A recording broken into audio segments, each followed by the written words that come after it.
Slide 4 berfokus kepada penjelasan definisi singkat mengenai diskursive institutionalism serta ION atau yang secara lebih panjang yaitu institutional individual opportunity nexus. Diskursive institutionalism dapat kita pahami sebagai institusionalisme yang berfokus kepada ide dan wacana pada situasi dalam satu institusi. Pendekatan jenis ini digunakan untuk melihat bagaimana caranya mengonstruksi sebuah ide dan mengaplikasikannya kepada publik. Institusi dalam pendekatan ini terbuka untuk dipertanyakan karena bersifat fleksibel dan dinamis. Diskursif institusionalisme adalah salah satu bagian dari institusionalisme baru, dan ini merupakan paling baru dari antara ketiga pendahulunya, yaitu sosial, economical, serta historical. Mengenai diskursif institutionalism, ini dapat dipahami dalam 3 level yang berbeda, yaitu policies, policies atau kebijakan, kedua program, dan ketiga secara filosofis, dan bisa dikategorikan ke dalam dua tipe, yaitu kognitif dan normatif. Secara penerapannya, diskursif institutionalism menggunakan diskursus seperti namanya, yaitu proses untuk menemukan sebuah ide menggunakan cara-cara yang interaktif. Secara formasi, diskursif institutionalism ada dua formasi. Yang pertama adalah coordinative discourse di antara aktor kebijakan, serta communicative discourse antara aktor politik dan aktor publik.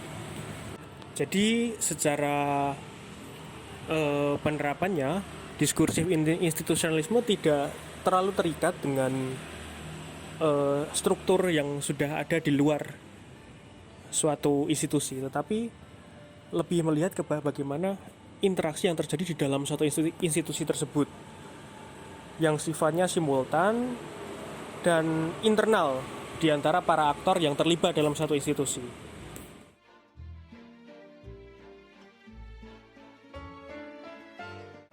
Keluarga menurut BKKBN adalah unit terkecil dalam masyarakat yang terdiri dari suami istri atau suami istri dan anaknya, atau ayah dan anaknya, atau ibu dan anaknya. Undang-Undang Republik Indonesia Nomor 52 Tahun 2009. Cikal bakal utama dalam pembentukan masyarakat yang damai dan sejahtera ditentukan oleh institusi keluarga. Hal ini dikarenakan keluarga merupakan institusi pertama dan utama dalam kehidupan sehari-hari. Institusi keluarga terbentuk akibat adanya kebutuhan biologis maupun sosial antara dua individu, sehingga mereka melakukan sebuah ikatan melalui pernikahan. Institusi keluarga sendiri bertujuan untuk memenuhi berbagai kebutuhan individu, membimbing anggota keluarganya sehingga menciptakan individu-individu yang berkualitas dan dapat terjun di masyarakat. Sebuah institusi pasti memiliki formasi dan fungsi sebagai alat penunjang untuk mencapai tujuan. Formasi dalam institusi keluarga dapat dibagi menjadi 2, yaitu keluarga inti dan keluarga besar. Keluarga inti terdiri dari ayah, ibu, dan anak. Sedangkan keluarga besar terdiri dari keluarga inti beserta kakek, nenek, paman, bibi, ataupun saudara yang lainnya. Selain itu, fungsi dari institusi keluarga juga bermacam-macam, di antaranya fungsi reproduksi, fungsi afeksi, fungsi ekonomi, fungsi pendidikan, fungsi sosial budaya, fungsi agama, fungsi perlindungan, dan fungsi lingkungan. Dalam sebuah institusi tentu tak luput dari berbagai permasalahan dan penyimpangan. Begitu pula dengan institusi keluarga.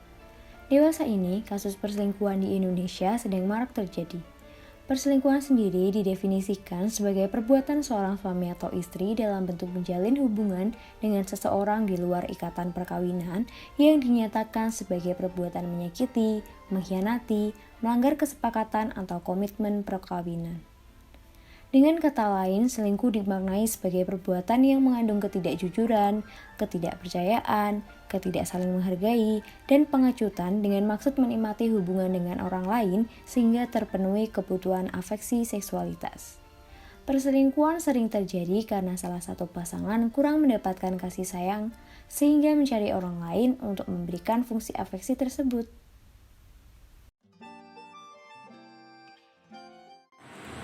ION atau yang kita kenal sebagai Institutional Individual Opportunity Nexus merupakan suatu ruang yang membuat aktor dan struktur saling terhubung dan memengaruhi satu sama lain.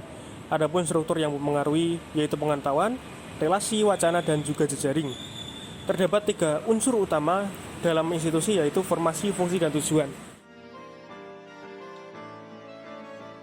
Baik, slide 9 akan saya jelaskan mengenai sudut pandang Institutional Individual Opportunity Nexus atau ION mengenai kasus perselingkuhan dalam institusi keluarga.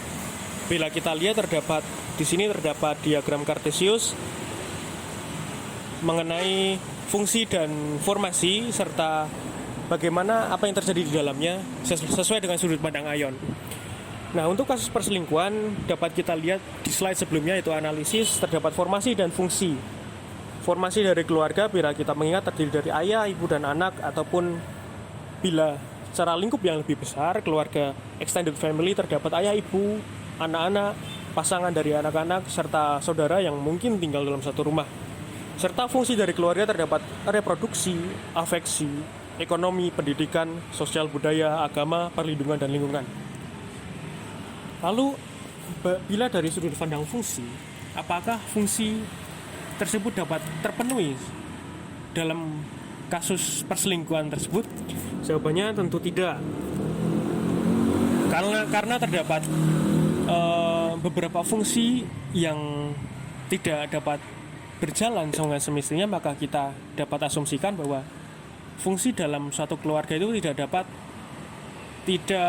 dapat tercover sepenuhnya karena kasus perselingkuhan.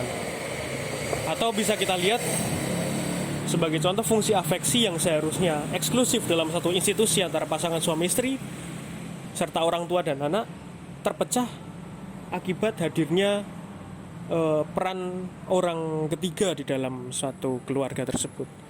Peran orang di luar keluarga inti, di luar suatu institusi keluarga.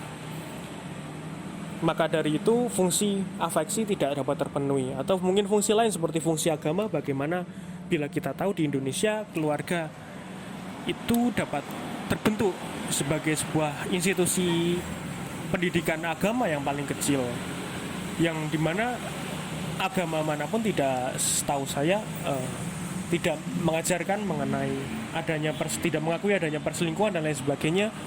Dan secara fungsi maka dapat dikatakan fungsi agama di dalam satu keluarga tidak terpenuhi. Lalu fungsi perlindungan, dengan hadirnya orang ketiga maka akan terbuka suatu bentuk kekerasan di dalam keluarga itu. Walaupun kekerasan tidak mesti soal fisik, tetapi kekerasan dalam hubungan pasti tentu ada akibat adanya fokus di luar keluarga, di luar institusi, sehingga keluarga yang seharusnya untuk melindungi antar segenap pasangan, antar segenap anggotanya, anak-anak dan orang tua tidak dapat terpenuhi.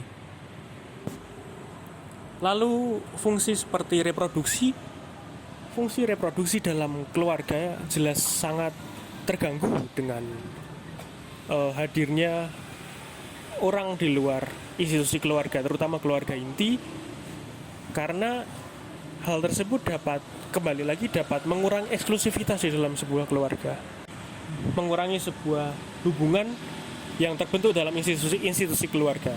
Maka dari itu, bila kita melihat kembali di dalam individual opportunity nexus, maka fungsi tidak dapat berjalan dengan baik dan terdapat tanda silang di dalamnya. Lalu bagaimana mengenai formasi? Formasi keluarga yang baik seperti yang sudah kita bahas adalah ayah, ibu, dan anak-anaknya dalam keluarga inti atau extended family dengan saudara-saudara dengan pasangan anak-anaknya. Dengan hadirnya orang ketiga di dalam hubungan satu keluarga, maka formasi dari sebuah keluarga, formasi dalam institusi keluarga dapat terganggu, sehingga dapat dikatakan secara formasi institusi keluarga sudah tidak dapat berjalan dengan semestinya karena formasi sudah mengalami gangguan, yaitu adanya kehadiran orang ketiga tersebut. Maka dengan demikian formasi diberi tanda silang dan keluarga akibat kasus perselingkuhan dapat dimasukkan ke dalam kuadran yang ketiga di saat fungsi dan formasi tidak bisa berjalan dengan semestinya.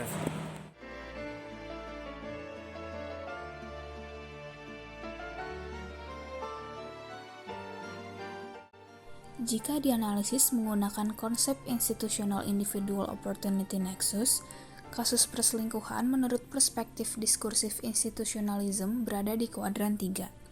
Hal ini berarti bahwa pada kasus perselingkuhan, formasi dan fungsi sebagai sebuah keluarga yang normal tidak berjalan dengan baik.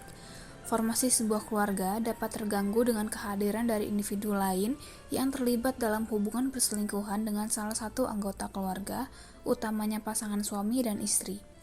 Demikian juga dengan fungsi keluarga yang tidak dapat berjalan dengan baik apabila formasi di dalam keluarga tidak dapat menjalankan tugasnya sebagai anggota keluarga.